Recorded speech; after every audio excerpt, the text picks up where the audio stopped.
Hello बच्चों, आप सभी का स्वागत है आपके अपने यूट्यूब चैनल कंपोस्टर पर। तो ये जो पार्ट है आपका सेकंड है, लघु उत्तरीय प्रश्न। जैसा कि आप लोग देख रहे हैं, थंबनेल में आप लोगों ने पढ़ भी लिया होगा। तो सेकंड पार्ट के वो इंपॉर्टेंट क्वेश्चन लेकर के आया हूँ इस सेकंड पार्ट में, जो आपके एग्जाम में हर बार पूछे जाते हैं। तो देर न करते हुए ले चलता हूं सीधा आपको क्वेश्चन पर। और जितने क्वेश्चन देखेंगे बच्चों, सारे मोस्ट इंपोर्टेंट मैंने आपको फर्स्ट पार्ट में भी दिखाया, और इस पार्ट में भी जितने क्वेश्चन आप देखेंगे सारे मोस्ट इंपोर्टेंट ही रखे हैं। तो कोई भी क्वेश्चन आप देखेंगे, ऐसा नहीं है कि जो 2 से 3 बार आपके एग्जाम में देखने को ना मिला हो। तो जो इसमें हमारा पार्ट 1 तक कंप्लीट हो गया था, वो हमने लास्ट क्वेश्चन देखा था, महामंदी क्या है और इसके कारण क्या थे। ठीक है, उसके बाद अगला जो क्वेश्चन आपको दिखा रहा हूँ, तो ये क्वेश्चन आप बच्चों खुद देख पा रहे होंगे कि कितनी बार आपके एग्जाम में ये क्वेश्चन पूछा जा चुका है। सबसे पहले तो अगर मैं आपको ये क्वेश्चन दिखा दूं, तो देखो 2010, 17, फिर 11, 14, फिर 2011, 14, 16, 19, और लगभग आप कह सकते हैं कि ये क्वेश्चन आपके हर साल एग्जाम में देखने को मिला है। ठीक है, तो इस क्वेश्चन का आंसर अगर आपको कहीं और से मिले तो आप वहां से पढ़ सकते हैं। बाकी एक शॉर्ट में मैंने आपको इस क्वेश्चन का आंसर दिया है। इस पीडीएफ में क्या होता है, वो क्वेश्चन ऐड नहीं हो पाया किसी कारण से। तो पहले इस क्वेश्चन को पढ़ देते। देखो समूह 77 क्या है। समूह 77 के देशों ने नई अंतरराष्ट्रीय आर्थिक प्रणाली की मांग क्यों की। और यही इसी से मिलता जुलता, जहां पर आप G77 देख लेंगे, वहां पे आपने सिर्फ वही आंसर लिख करके आना है। और कोशिश करूंगा कि अभी फिलहाल जो मैं आपको दे रहा हूँ ये शॉर्ट में है, बट आप कोशिश करेगा कि लॉन्ग में इस क्वेश्चन के आंसर को याद करने का। ठीक है, अगर आपको लॉन्ग में कहीं ये क्वेश्चन का आंसर मिल जाए तो आप वहां से इसको जरूर याद कर लीजिएगा। ठीक है, तो G77 समूह या G77 विश्व के विकासशील देशों का एक समूह है। यह संगठन हालांकि संयुक्त राष्ट्र के शेष समूहों की अपेक्षा कम मजबूत है, किंतु विकासशील देशों के हितों को आगे रखने वाला संयुक्त राष्ट्र में यह सबसे बड़ा समूह है। इसके कार्यालय विश्व के कई शहरों में हैं, जिनमें जिनेवा, नैरोबी, रोम, वियना और वाशिंगटन डीसी प्रमुख है। G77 समूह की मूल स्थापना 77 देशों ने मिलकर की थी। बाद में बहुत से अन्य देशों भी इसके सदस्य बनते गए और वर्तमान में इसकी कुल सदस्य संख्या 130 हो गई है। लेकिन इसकी ऐतिहासिक प्रासंगिकता को देखते हुए इसका मूल नाम अभी तक वही पुराना G77 समूह बनाए रखा गया है। ठीक है, बाकी ये जो लास्ट वाली लाइन है इसको आप याद नहीं करिएगा, क्योंकि इसका जो नेतृत्व है बदलता रहता है। बाकी आप ये भारत भी इसका सदस्य है, ये आपने ध्यान रखना है। ठीक है, तो ये आपने G77 देख लिया, आप चाहे तो स्क्रीनशॉट भी ले सकते हैं। अब चलते हैं अगले क्वेश्चन पर। देखो ये शॉर्ट में मैंने आपको दिखा दिया, बट ये जो क्वेश्चन का आंसर आप लिखेंगे लॉन्ग में लिखेंगे तो उसके बारे में आप और अच्छे से पढ़िएगा, जहां से आपको मिल जाए। अगला जो क्वेश्चन देख रहे हैं, आप देख रहे हैं 2014, 18 और 11 में ये क्वेश्चन आपके एग्जाम में आ चुका है। स्कूल में भी आपको बता दिया होगा, मोस्ट इंपोर्टेंट क्वेश्चन है। इसमें कहा है अफ्रीका में रिंडरपेस्ट आने के प्रभावों का उल्लेख कीजिए, या फिर रिंडरपेस्ट क्या है, इसका पशुओं पर क्या प्रभाव पड़ा। तो आराम से इसको पढ़ लेते हैं। तो सबसे पहले आप देख रहे हैं जमीन और मवेशी। ठीक है, जैसे आपने पढ़ा, जमीन और मवेशी अफ्रीकी लोगों की आय के मुख्य स्रोत हैं। यानी वो लोग खेती करते थे या फिर पालतू पशुओं को पाल करके उनका दूध और जो भी उनसे मिलता था उसको बेच करके अपनी आय कमाते थे, यानी पैसा कमाते थे। जब यूरोपियनों ने अफ्रीकी लोगों को श्रमिक बनाना चाहा, यूरोप के लोग क्या करते थे, अफ्रीका अफ्रीका के लोगों को अपना बंधक बना लेते थे, अपने यहाँ काम कराने पर विवश करते थे। तो श्रमिक जो अफ्रीकी लोग थे, इन्होंने क्या कर दिया, मना कर दिया क्या करने से, उनके यहाँ काम करने से। तो रिंडरपेस्ट पशु का एक रोग है जो अफ्रीकी पशुओं में फैल गया था। कहाँ के लोगों में, अफ्रीकी पशुओं के बीच में फैल गया। इसके फैलने से अफ्रीका के 90% मवेशी मौत का शिकार हो गए। देखो, अफ्रीकियों ने सीधा तो मना कर दिया कि हम नहीं बनेंगे या आपके यहाँ नहीं जाएंगे। तो हो सकता है कि ये जो रोग फैलने का कारण था, ये यूरोपियों ने डायरेक्ट इन पर, ना अफ्रीकी लोगों पर, ना वो करके दबाव बना करके उन्होंने एक बीमारी फैला दी जो पशुओं की बीमारी थी। ठीक है, तो इसके कारण क्या हुआ, वहां के, कहाँ के, अफ्रीका के 90% जो जानवर थे वो मर गए। अब जब आपका जो पैसा कमाने का साधन है, अब वही आपके पास नहीं है, तो आप क्या करेंगे, दूसरा साधन ढूंढेंगे जहां से आपका क्या है, आय मिल सके या आप अपना घर चला सके। तो यही अब देखो इसका क्या परिणाम हुआ, आगे बढ़ते हैं। जो अफ्रीकी पशुओं में फैल गया और लगभग 90% मवेशी मौत का शिकार हुआ। पशुओं के मारे जाने से अफ्रीकियों के रोजी रोटी के साधन नष्ट हो गए। अपनी सत्ता को और सुदृढ़ करने तथा अफ्रीकों को श्रम बाजार में ढकेलने के लिए वहां के बागान मालिकों, खान मालिकों और औपनिवेशिक सरकारों ने बचे हुए पशु अपने कब्जे में ले लिए। 90% मर गए, कितने बच्चे थे, 10%। तो 10% को भी वहां के किसने, बागान मालिक और खान मालिकों, औपनिवेशिक सरकारों ने अपने कब्जे में ले लिए। अब इसका कारण क्या हुआ, इस प्रकार बचे हुए पशु संसाधनों पर कब्जे से यूरोपीय उपनिवेशकारों को पूरे अफ्रीका को जीतने व गुलाम बना लेने का सुनहरा अवसर हाथ लग गया था। तो देखो एक बीमारी फैली जो कि कहाँ फैली, अफ्रीका में फैली, ठीक है, और वहाँ के 90% जो पशु थे वो मर गए, बाकी जो 10% बचे हुए थे उनको वहाँ के बागान मालिकों ने, खान मालिकों ने अपने अधीन ले लिया, अपने कब्जे में ले लिया। तो इसका कारण क्या हो गया, जो अफ्रीका के लोग थे वो गुलाम बनने को विवश हो गए थे, या फिर आप ये कह सकते हैं कि जो यूरोपीय देश थे वो इनको आसानी से अपना गुलाम बना सकते थे। तो आई होप इस क्वेश्चन को आप समझ गए होंगे। चलते हैं अगले प्रश्न पर। अगला प्रश्न है, गिरमिटिया मजदूर से क्या अभिप्राय है, समझाइए। और ये क्वेश्चन आप देख रहे हैं 2013 में, 2015 में, 2019, और आप जितने क्वेश्चन मैं आपको दिखाऊंगा सारे आपके कम से कम 2 बार तो एग्जाम में आ चुके हैं। तो आप सोचिए कि कितने इंपॉर्टेंट क्वेश्चन आपको मैं अभी बता रहा हूँ। गिरमिटिया मजदूर से क्या अभिप्राय, और आप बच्चों चैनल के साथ जरूर जुड़ जाएगा, चैनल के साथ नहीं जुड़े हैं तो आप बाद में बहुत पछताने वाले हैं। और लास्ट ईयर मैंने आपको प्रिपरेशन कराई थी, जो क्लास 11th में इस बार बच्चे आए हैं, और प्रीवियस ईयर की कोई भी वीडियो जाकर के देखेंगे तो आपको जो कमेंट आप वहां पढ़ेंगे तो आपको भी देखने पर पता चलेगा कि जितने क्वेश्चन मैंने बताया लगभग लगभग वो सारे क्वेश्चन आपके एग्जाम में देखने को मिले हैं। और ये जो क्वेश्चन अभी आपको दे रहा हूँ तो आप सोच सकते हैं कि एक एक क्वेश्चन को सिलेक्ट कर करके उसको फिर पीडीएफ में चेंज करना, फिर आप लोगों को इस तरह से पढ़ाने में कितना टाइम लग जाता है, कितनी मेहनत लगती है। ठीक है, तो कोशिश करिएगा कि चैनल के साथ जरूर जुड़ जाइएगा। ठीक है, तो चलते हैं, क्वेश्चन आपने पढ़ लिया, गिरमिटिया मजदूर से क्या अभिप्राय है, समझाइए। तो गिरमिटिया श्रमिक का अर्थ भी स्पष्ट कीजिए, ये आपका क्वेश्चन बदल करके आया है। तो जहां गिरमिटिया देखेंगे वहां आपने आंसर लिखना है। 19वीं सदी में भारत और चीन के लाखों मजदूर को बागानों, खदानों व सड़क, रेलवे निर्माण परियोजनाओं में कार्य करने के लिए दूर दूर के देशों में ले जाया जाता था। इन मजदूरों से अनुबंध पर हस्ताक्षर करा लिए जाते थे या अंगूठा लगवाया जाता था, यही मजदूर गिरमिटिया मजदूर कहलाते थे। यानी भारत और चीन के लाखों मजदूरों को दूसरी जगह या दूसरे देशों में काम करने के लिए ले जाया जाता था और इनसे एक अनुबंध पर हस्ताक्षर कराए जाते थे या फिर अंगूठा लगवा लिया जाता था। इन्हीं श्रमिकों को या इन्हीं मजदूरों को गिरमिटिया मजदूर कहा गया। और कब ले जाते थे, 19वीं सदी के समय। तो इस क्वेश्चन को भी आप अच्छे से समझ होंगे। चलते हैं अगले प्रश्न पर।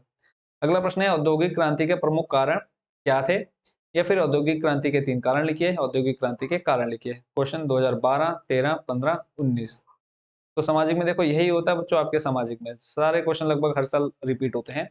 तो 3 कारण पूछे हैं। पहला कारण है आपका उपनिवेशों की स्थापना, दूसरा आपका वस्तुओं की मांग में वृद्धि, तीसरा आपका सस्ते श्रम की उपलब्धता, सस्ते श्रम मतलब कि आसानी से आपको मजदूर देखने को मिल जाएंगे, चौथा है आपका पूंजी की सुलभता, पांचवा है विज्ञान का विकास, छठा है आपका चालक शक्ति का विकास। ठीक है, इसको आपने याद कर लेना है, कम से कम 5 पॉइंट तो आप याद कर लीजिएगा। अगला प्रश्न है, 19वीं सदी में औद्योगिक क्रांति मिश्रित वरदान सिद्ध हुई, इस कथन पर अपने विचार व्यक्त कीजिए, या फिर औद्योगिक क्रांति के लाभ संक्षेप में लिखिए। संक्षेप यानी थोड़े से अपने भाषा शब्दों में लिखना है। 2011, 15, 18 में ये क्वेश्चन आपका पूछा गया है। तो पहला जो आप देख रहे हैं इसमें पॉइंट बना देना आपने, औद्योगिक क्रांति से निम्नलिखित लाभ हुए। तो पहला लाभ है आपका उत्पादन क्षमता में वृद्धि हुई। कैसे हुई, कि नवीन खोजों के परिणाम, नवीन खोज यानी जो खोजें हुई या आधुनिक साधन मिले के परिणाम स्वरूप उत्पादन की नवीन तकनीकों का विकास भी होता रहता था, जिससे उत्पादन क्षमता में निरंतर वृद्धि होती रहती थी। अतः औद्योगिक क्रांति के फलस्वरूप वस्तुओं की उत्पादन क्षमता कई गुना बढ़ गई। एक पहला पॉइंट आपने बना दिया, उसके अंदर आपने लिख दिया, पूरे नंबर मिल गए। अगले चलते हैं, देखो दूसरे पॉइंट पर। ऐसा नहीं कि एक ही पॉइंट लिख करके आना है, आपने अगले पॉइंट भी लिखने हैं। यातायात में विशेष सुविधा, इसके अंदर आपने क्या देखना है, औद्योगिक क्रांति से यातायात के साधनों का तेजी से विकास हुआ। यातायात के ऐसे नवीन साधनों का निर्माण हुआ और खोज होने लगी थी जो तीव्र गति से कार्य करते थे। आपको पता है जैसे जैसे डेवलपमेंट होता है वैसे वैसे आपकी स्पीड भी बढ़ते जाती है ना। तो इस प्रकार इस क्रांति के फलस्वरूप यातायात अधिक सुगम और विकसित हो गया। चलते हैं अगले क्वेश्चन पर। ये दो पॉइंट्स को आपने याद कर लेना है जो भी आपने देखे। अगला प्रश्न है, 19वीं सदी में भारत के सूती कपड़ा उद्योग की गिरावट के मुख्य कारण क्या थे। तो मुख्य कारण क्या क्या है, पहला है आपका विदेशी वस्त्र उत्पादों के आयात से बुनकरों का निर्यात बाजार धराशायी हो गया। ठीक है, अब किसका बाजार धराशायी हो गया, विदेशी वस्त्र उत्पादों के आयात से। और क्वेश्चन जैसा आपने पढ़ा, क्वेश्चन को हम एक बार जरूर ऊपर देख लेते हैं, भारत के सूती कपड़ा उद्योग की गिरावट। अब सिंपल से अगर हम देखें कि जब बाहर से कोई चीज आएगी, मान लो हम भारत में कोई चीज बना रहे हैं, ये क्वेश्चन मैंने पार्ट फर्स्ट में भी समझाया था थोड़ा, कि भारत में हम कोई चीज बना रहे हैं 100 रुपए की मिल रही है और वो विदेश से आ रही है तो आपको 30 रुपए में मिल रही है, कौन सा खरीदोगे आप, सिंपल सा 30 रुपए वाला। ठीक है, इतना तो कोई नहीं करता है कि 100 रुपए में वो उस चीज, अगर सेम चीज है तो आप क्या खरीदोगे, 30 रुपए वाली चीज खरीदोगे ना। तो यही कारण था कि लोग बाहर की चीज़ों को ज़्यादा पसंद करने लगे या सस्ता होने के कारण उनको चुनने लगे। तो बस यही कारण था जिसके कारण क्या हुआ, सूती कपड़ा उद्योग में गिरावट देखने को मिली। बाकी इसके और पॉइंट्स पढ़ लेते हैं। पहला पॉइंट समझ में आ गया होगा। दूसरा आपका, भारतीय बाजारों में मैनचेस्टर निर्मित वस्त्र उत्पादों के बड़े पैमाने पर आयात से इसका स्थानीय बाजार तेजी से सिकुड़ने लगा। सिकुड़ना मतलब छोटा होता गया, ठीक है, सिकुड़ गया। अगला है, कम लागत पर मशीनों से बनने वाले कपास उत्पाद इतने सस्ते होते थे कि भारतीय बुनकर उनका मुकाबला नहीं कर सकते थे। तीसरा पॉइंट आपको समझ में आ गया कि यानी मशीनों पर कम लागत में उनके जो उत्पाद थे बहुत सस्ते हो जाते थे और भारतीय बुनकर जो हाथों से बनाते थे उनका मुकाबला नहीं कर पा रहे थे। चौथा पॉइंट आप देख रहे हैं, अमेरिका में गृह युद्ध प्रारंभ होने के कारण जब वहां से कपास आना बंद हो गया तो ब्रिटेन भारत से कच्चा माल मांगने लगा। अमेरिका में गृह युद्ध यानी वहां के लोग आपस में लड़ने लगे। तो जो ब्रिटेन था पहले अमेरिका से लेता था, फिर क्या हुआ जब वहां गृह युद्ध शुरू हो गया तो ब्रिटेन ने भारत से कच्चा माल मांगने लगा। तो भारत से कच्चे कपास के निर्यात में इस वृद्धि से उसकी कीमतें आसमान छूने लगी। किसके? कच्चे कपास की। भारतीय बुनकरों को कच्चे माल के लाले पड़ गए। अब जो जो सामान तैयार होना वो यहाँ से दूसरे देश में जा रहा है, फिर वहां से वो सामान बन करके यहाँ और सस्ते में आ रहा है, तो भैया यहाँ के लोग क्यों सामान खरीदेंगे? और जब ये यहाँ वहां से इंग्लैंड या ब्रिटेन के लोग उसको 100 रुपए में खरीद रहे हैं और भारतीय बुनकर यहाँ पे उसको 50 रुपए में खरीद रहे हैं, तो वो किसको बेचेंगे? तो 100 रुपए वाले को। तो जो यहाँ का जो किसान थे वो भी क्या करने लगे, ब्रिटेन में अपने माल को बेचने लगे। अगला और इसी के कारण क्या हुआ, उन्हें अधिक मूल्य पर कच्चा कपास खरीदना पड़ता था। ऐसी दशा में बुनकर कला से परिवार का भरण पोषण करना कठिन हो गया था। अगला प्रश्न है, प्रथम विश्व युद्ध के समय भारत का औद्योगिक उत्पादन बढ़ने के क्या कारण थे? और ये क्वेश्चन आप देख रहे हैं 2009, 12, 13, 16, 22, 10। लगातार आप कितने साल देख रहे हैं? 1, 2, 3, 4, 5, 6 साल में ये क्वेश्चन आपका पूछा गया है 2010 से। ठीक है, 2010 से अगर 23 की बात करें तो आपका 6 बार ये क्वेश्चन आपके एग्जाम में आ चुका है। तो इसका आंसर पढ़ते हैं। पहला आपका कि कारणों से भारत का औद्योगिक उत्पादन बढ़ा। औद्योगिक उत्पादन बढ़ने का क्या कारण था? तो इसका जो आप पहला देख रहे हैं, ब्रिटेन के कल कारखानों सेना की आवश्यकताओं को पूरा करने के लिए युद्ध संबंधी उत्पाद में व्यस्त थे। इसलिए भारत में उपभोक्ता वस्तुओं और कपड़े का आयात कम हो गया और देश का औद्योगिक उत्पादन बढ़ गया। देखो सिंपल सा औद्योगिक उत्पादन की, भारत में जो चीज बन रही थी उसका मूल्य क्यों बढ़ा? तो सिंपल सा आंसर है कि विश्व युद्ध चल रहा था और जो ब्रिटेन, पहले सारा सामान कहाँ से आता था? लगभग ब्रिटेन से आता था। तो ब्रिटेन के लोग कहाँ थे भैया? वो लोग लड़ाई करने में व्यस्त थे। कहाँ व्यस्त थे? लड़ाई करने में, बंदूकें उठा ली और एक दूसरे को मारने में लगे हुए थे। ठीक है, तो जब ये लोग अपना व्यस्त थे तो इनके पास टाइम नहीं था कि ये लोग क्या कर सकें, आयात कर सकें, यानी अपने देश से कुछ भेज सकें हमारे भारत में। तो यहाँ वहां से आना सब कुछ क्या हो गया, बंद हो गया। तो फिर यहाँ के जो औद्योगिक थे, उद्योग पति थे या यहाँ पे जो लोग काम कर रहे थे या कंपनी खोल करके चला रहे थे, तो उनके जो सामान थे उनकी मांग बढ़ने लगी। ठीक है, तो एक कारण आपका सबसे बड़ा कारण यही था। उसके बाद आगे देख लेते हैं और मेन पॉइंट जो आप लिख लेंगे यही लिखेंगे और बाकी अगर इससे रिलेटेड आपको और क्वेश्चन देखने को मिल जाए तो आप वो भी करेंगे। ठीक है, और उसके बाद उससे पहले एक चीज मैं कंफर्म कर लेता हूँ कि रिकॉर्डिंग कई बार हो जाता है, रिकॉर्डिंग बीच में रुक भी जाती है, बैटरी भी धीरे धीरे डाउन हो जा रही थी इसकी। तो चलते हैं अगले प्रश्न पर। अगला प्रश्न बच्चों आप देख रहे हैं, औद्योगिक विकास। ठीक है, ये क्वेश्चन भी आप देख रहे हैं 2012, 15, 17 में पूछा है। औद्योगिक विकास से शहरों पर क्या प्रभाव पड़ा? या फिर 3 प्रभावों को स्पष्ट करना है। तो पहला प्रभाव जो है वो है, कल कारखानों की स्थापना होने से बड़े-बड़े नगरों की संख्या बढ़ने लगी। जब भैया लोगों को काम मिलेगा तो लोग वहां जाएंगे, तो जिसके कारण शहरों की संख्या बढ़ने लगी। दूसरा है, नगरों का जीवन अस्त-व्यस्त एवं अशांत हो गया और वहां का सामाजिक जीवन दूषित होने लगा। तीसरा पॉइंट है, नगरों में अनेक श्रमिक बस्तियां बनने लगी और चारों ओर श्रमिकों के आंदोलन होने लगे। जब भैया भीड़ बढ़ेगी तो रहने में भी दिक्कत होगी। अगला पॉइंट है, चौथा, नगरों में रहने वाले श्रमिकों में मद्यपान, जुआ खेलने और निकृष्ट कोटि का साहित्य पढ़ने के व्यसन उत्पन्न होगा। यानी लोग मद्यपान, यानी आप कह सकते हैं कि दारू वगैरह पीना और जुआ खेलना, उनकी आदतें बनती गई। फिर अगला है पांचवा, नगरों में जल प्रदूषण और वायु प्रदूषण की समस्याएं उत्पन्न हो गई। तो ये क्वेश्चन जो आपने पढ़ा, औद्योगिक विकास से शहरों पर पड़ने वाले प्रभाव, तो ये आप खुद भी बना करके लिख सकते हैं, जरूरी नहीं वैसा सेम टू सेम आपने लिखना है। ठीक है, चलते हैं अगले प्रश्न पर। अगला प्रश्न है, 19वीं सदी के यूरोप में कुछ उद्योगपति मशीनों की बजाय हाथ से काम करने वाले श्रमिकों को प्राथमिकता क्यों देते थे? तो 2011, 14, 16, 20 में ये क्वेश्चन आपका पूछा गया है। तो इसका आंसर हो जाएगा, पहला पॉइंट है कि प्राथमिकता क्यों देते थे। पहला पॉइंट आप देख रहे हैं, मशीनें महंगी, अप्रभावी, मरम्मत में कठिन और बड़ा पूंजी निवेश मांगती थी। ठीक है, अब देखो मशीनों की बजाय हाथ से काम करना को लोग क्यों ज्यादा जरूरी समझते थे, क्यों प्राथमिकता देते थे। तो पहला है कि मशीनें जो थी महंगी होती थी, मरम्मत में बहुत टाइम जाता था, बहुत ज्यादा कीमत में उसको खरीदा जाता था। दूसरा है कि मजदूर आसानी से और सस्ते पैसों में मिल जाते थे। तीसरा है बाजार में तरह तरह के डिजाइन, रंग और खास लंबाई की मांग रहती थी, जिसे मशीनों से पूरा नहीं किया जा सकता। एक मशीन आती है तो वो एक ही उसमें सेट होती है कि हाँ ये इस तरह का ही डिजाइन बना सकती है। बट उसकी अपेक्षा अगर हम मजदूरों को, मजदूर कह रहा हूँ किनको देखें, मजदूरों को ही, ठीक है, या श्रमिकों को देखें तो श्रमिक किसी भी तरह के डिजाइन इजिली बना सकते थे, है ना। तो एक कारण ये भी है कि उनकी मांग ज्यादा रहती थी। तो आई होप कि इस क्वेश्चन को अभी आप इजिली लिख पाएंगे। अगले चलते हैं अगले क्वेश्चन पर। अगला है, मुद्रण संस्कृति ने भारत में राष्ट्रवाद के विकास में क्या मदद की। और ये क्वेश्चन आपका 11, 16, 18, 22, 12, 13, 20 में पूछा गया है। तो इसके जो मुख्य कारण है, पहला है मुद्रण संस्कृति से भारतीय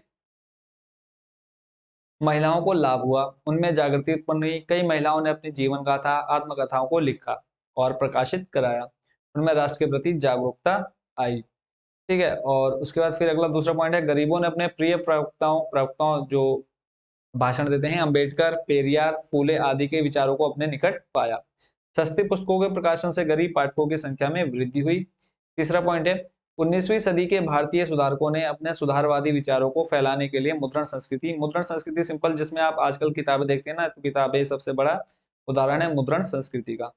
ठीक है, तो मुद्रण संस्कृति को सबसे कारगर माध्यम के रूप में प्रयुक्त किया। मुद्रण संस्कृति ने उन्हें धार्मिक अंधविश्वासों को तोड़ने और आधुनिक सामाजिक और राजनीतिक विचारों को फैलाने का मंच प्रदान किया। तो ये क्वेश्चन भी आप अच्छे से समझ गए होंगे कि मुद्रण संस्कृति ने भारत में राष्ट्रवाद के विकास में क्या योगदान किया।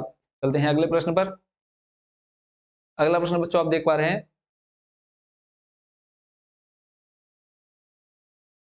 अगला प्रश्न है मुद्रण, ये तो हमने देख लिया मुद्रण संस्कृति, और फिर अगला जो है वो है 19वीं सदी में भारत, सॉरी 19वीं सदी में मुद्रण संस्कृति का महिलाओं की सामाजिक स्थिति पर क्या प्रभाव पड़ा, विवेचना कीजिए। तो इस क्वेश्चन का आंसर भी वही सेम टू सेम रहने वाला है कि लोगों में पढ़ने के प्रति जागरूकता उत्पन्न हुई, और फिर लोग अपने बारे में लिखने लगे और अपनी बातों को लोगों तक पहुंचाने लगे। तो इसका आंसर आप बना करके लिख सकते हैं, बाकी आप इस वीडियो को रोक करके इसको आप यहाँ पर पढ़ सकते हैं। चलते हैं अगले प्रश्न पर। अगला प्रश्न है, जल दुर्लभता क्या है और इसके मुख्य कारण क्या है। तो इसका आंसर बच्चों आप खुद से बना करके लिखेंगे, इसमें ऐसा कुछ नहीं है कि जो यहाँ लिखा है वही आपने लिखना है। जल दुर्लभता आपको पता है कि जब पानी आसानी से नहीं मिलता है, यानी बहुत मेहनत से या कहीं दूर जाकर के लाना पड़ता है, वही क्या है, जल दुर्लभता है। और दूर से लाने का कारण, अब ये तो हो सकता है आपके घर के पास आपका नल लगा हो, आपके यहाँ पानी ऑटोमेटिक आ रहा हो, बट पूरे देश पूरे विश्व में ऐसी कई जगह हैं जहां पर लोगों को पानी के लिए बहुत दूर दूर तक जाना पड़ता है, या बहुत ज्यादा पैसे देने पड़ते हैं थोड़ा सा पानी पीने के लिए।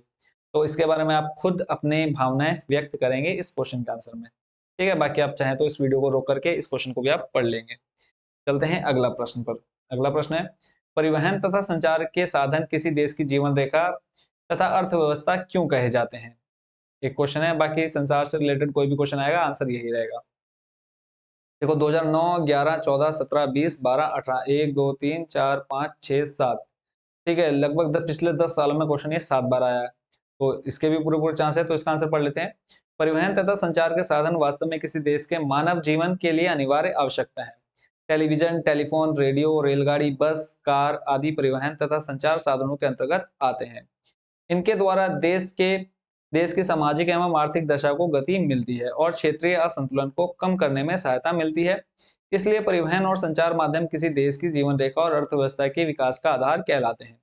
इसके पक्ष में निम्नलिखित तर्क दिए जा सकते हैं। पहला, उत्पादक एवं उपभोक्ता को मिलाने में सहायक। ठीक है, इसको आप इसलिए पढ़ लेंगे, इसमें कोई ज्यादा टफ लैंग्वेज आपको देखने को नहीं मिलेगी। दूसरा है आवागमन में सहायक, यानी अगर आपको यहाँ से वहां जाना है तो आप इजिली, ठीक है, और बहुत कम समय में पहुंच सकते हैं, है ना। बाकी उत्पादक एवं उपभोक्ताओं को मिलाने में सहायक। अब उत्पादक क्या होता है, जो चीज क्या की जाती है, उत्पादित की जाती है ना। तो और उपभोक्ता क्या है, जो उन वस्तु का उपभोग करता है, तो इनको मिलाने में सहायक। तो आपने देखा होगा कि कोई चीज इंग्लैंड में बन रही है, अमेरिका में बन रही है, तो कैसे वो आधुनिक किसका संचार का या फिर साधनों का यूज करके कितनी आसानी से हम तक पहुंच पा रही है। आजकल आप लोग अमेज़न हो गया, फ्लिपकार्ट हो गया, इनका यूज करके कितनी आसानी से कोई भी वस्तु, कोई भी चीज आप अपने घर तक इजिली पहुंचा पा रहे हैं। तो इसका आंसर भी आप खुद से लिख सकते हैं। बाकी है राष्ट्रीय एकता में सहायक। अब जब यहाँ का सामान सोचो, अमेरिका का सामान यहाँ आ रहा है या इंग्लैंड का सामान यहाँ आ रहा है, तो आप लोग उसके उस देश के बारे में भी जान रहे हैं और वहाँ की स्थिति के बारे में, वहाँ के कैसे लोग हैं। और आज आप सिंपल इंटरनेट का यूज करके किसी भी देश, किसी भी राज्य के बारे में इजिली पढ़ सकते हैं, देख सकते हैं वहाँ के लोग कैसे, उनका रहन-सहन है। तो ये भी एक इसमें महत्वपूर्ण पॉइंट है कि राष्ट्रीय एकता में भी सहायक है। दूसरा है फिर मनोरंजन के साधन। मनोरंजन के साधन सबसे बड़ा एग्जाम्पल आपका मोबाइल। फिर है संपर्क में सुविधा वही मोबाइल कि आप यहाँ बैठ करके कहीं से कहीं पर भी वीडियो कॉल वगैरह कर सकते हैं। वैश्वीकरण में वृद्धि, तो ये लास्ट वाला पॉइंट आप बच्चों खुद से पढ़ेंगे, ठीक है। उसके बाद चलते हैं अगले प्रश्न पर, और लगभग 30 मिनट की वीडियो रहने वाली है। तो कोशिश करिएगा कि 30 मिनट में जितना मैं भी कोशिश करूंगा जितने ज्यादा क्वेश्चन कवर हो पाए। तो लास्ट वाला पॉइंट खुद से पढ़ेंगे, चलते हैं अगले प्रश्न पर। अगला प्रश्न बच्चों आप देख रहे हैं स्क्रीन पर, स्वर्णिम चतुर्भुज महाराजमार्ग से आप क्या समझते हैं। इस बार ये एग्जाम में आपके क्वेश्चन में 100% देखने को मिलने वाला है, ठीक है। तो इस क्वेश्चन को भी आप अच्छे से प्रिपेयर कर लेंगे।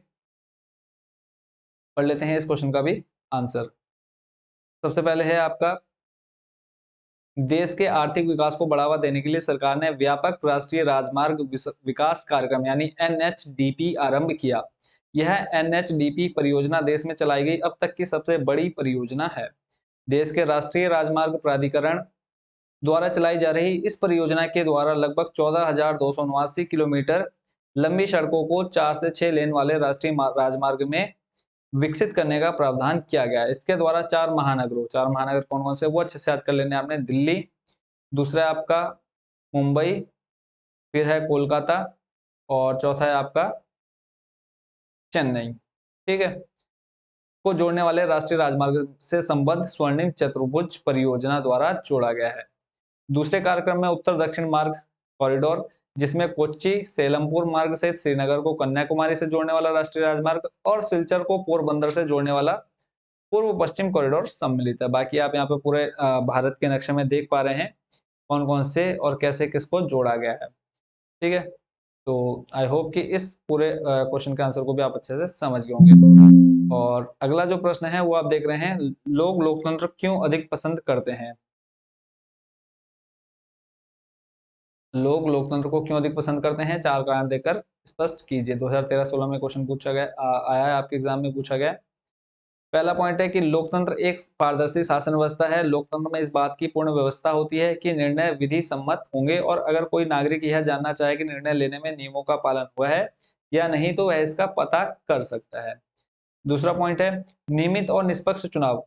प्रमुख नीतियों और नए कानूनों पर सार्वजनिक बहस और सरकार द्वारा इसके कामकाज के विषय में जानकारी पाने का, नागरिकों का सूचना का अधिकार इसे और अधिक लोकप्रिय बनाता है। तीसरा पॉइंट है लोकतांत्रिक शासन व्यवस्था वैध शासन व्यवस्था है क्योंकि लोकतांत्रिक शासन व्यवस्था लोगों की अपनी शासन व्यवस्था है, ठीक है। चौथा पॉइंट आप खुद से पढ़ लेंगे। अगले प्रश्न में चलते हैं। अगला प्रश्न है लोकतंत्र किस प्रकार उत्तरदायी है, जिम्मेदार और तथा वैध सरकार का गठन करता है। यानी लोकतंत्र किस प्रकार उत्तरदायी, जिम्मेदार और वैध सरकार का गठन करता है।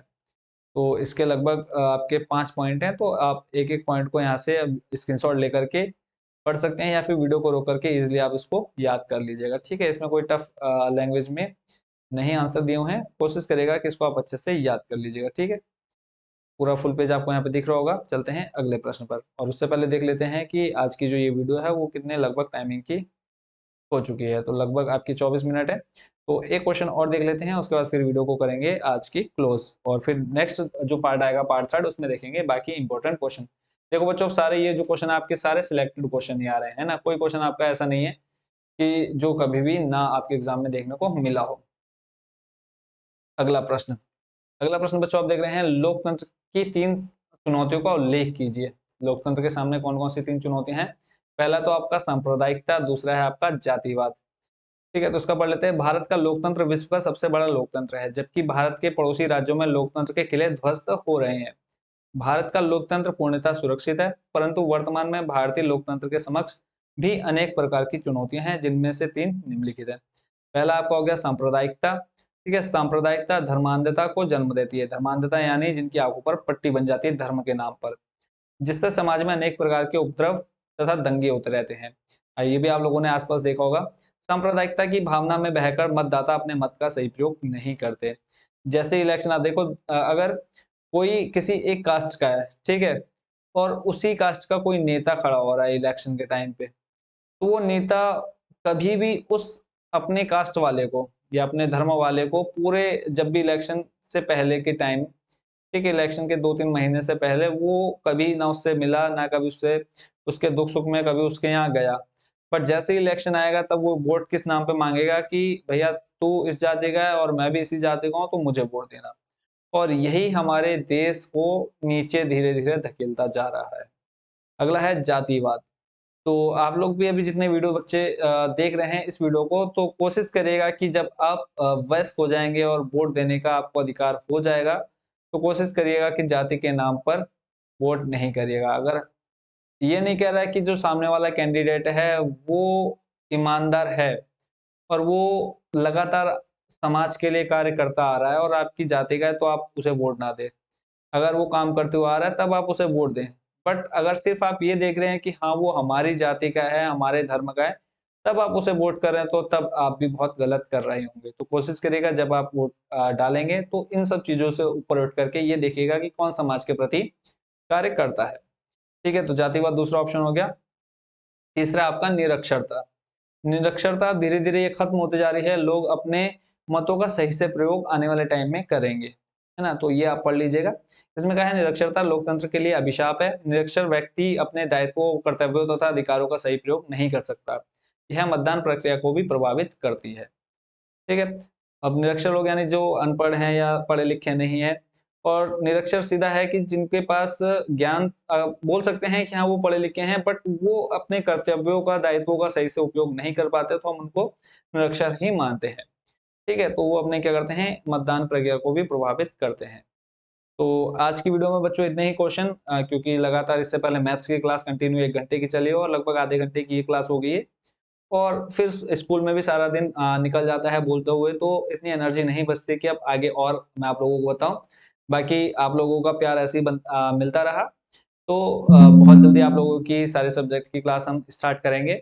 और ये जो क्वेश्चन है आपका, ऋण के औपचारिक और अनौपचारिक स्रोतों में क्या अंतर है, इसके बाद ये जो क्वेश्चन बचे हुए हैं लगभग आपका एक पार्ट और बनेगा। ठीक है, ये आज आप जो देख रहे हैं ये आपका सेकंड पार्ट है, और इसके बाद एक पार्ट और, यानी 3 पार्ट में आपके लघु उत्तरीय प्रश्न आपके सारे कंप्लीट हो जाएंगे। ठीक है, तो 4 पार्ट में आपको मैंने एमसीक्यू दे दिए, एक पार्ट में आपके निश्चित उत्तरीय प्रश्न दे दिए, और 3 पार्ट में आपको लघु उत्तरीय प्रश्न। और कोशिश करूंगा 2 ही पार्ट में आपके दीर्घ उत्तरीय प्रश्न जो कि आपके 4 से 5 नंबर में देखने को मिलेंगे, और एक पार्ट में आपकी मैप वाली वीडियो दे दूंगा। तो आपका पूरा एसएसटी का जो सिलेबस है वो पूरा कवर हो जाएगा। और जिन बच्चों ने अभी तक चैनल को सब्सक्राइब नहीं किया है, और अगर मन भी नहीं है, तो मैं कहूंगा एक बार आप पिछले साल की वीडियोस उठा लो, कोई भी जो मैंने एग्जाम के टाइम पर डाली है, और उसके नीचे आप एक बार कमेंट बॉक्स में जाओ और कमेंट बॉक्स चेक करो कि कितने बच्चों ने क्या कमेंट्स कर रखे हैं एग्जाम देने से पहले और एग्जाम देने के बाद। ठीक है, फिर अगर आपको लगता है कि हाँ चैनल को सब्सक्राइब करना चाहिए, चैनल के साथ जुड़ना चाहिए और इस चैनल का एक मेंबर बनना चाहिए, ठीक है, तो तब जाकर के आप चैनल को सब्सक्राइब करिए। और मैं ये नहीं कह रहा लाइफ टाइम जुड़े, बट ये कहूंगा कि एग्जाम टाइम तक अगर आप जुड़ जाते तो आपकी बहुत अच्छे से प्रिपरेशन हो जाएगी। तो मिलते हैं नेक्स्ट वीडियो में आपके पार्ट नंबर 3 के साथ, और सभी को बेस्ट विशेष आपके बोर्ड एग्जाम के लिए, और सबका बहुत बहुत धन्यवाद इस वीडियो को देखने के लिए, और कोशिश करेगा कि अपने दोस्तों में भी इस वीडियो को शेयर कर दें। तो अगेन आप सभी का thank you so much watching for this video.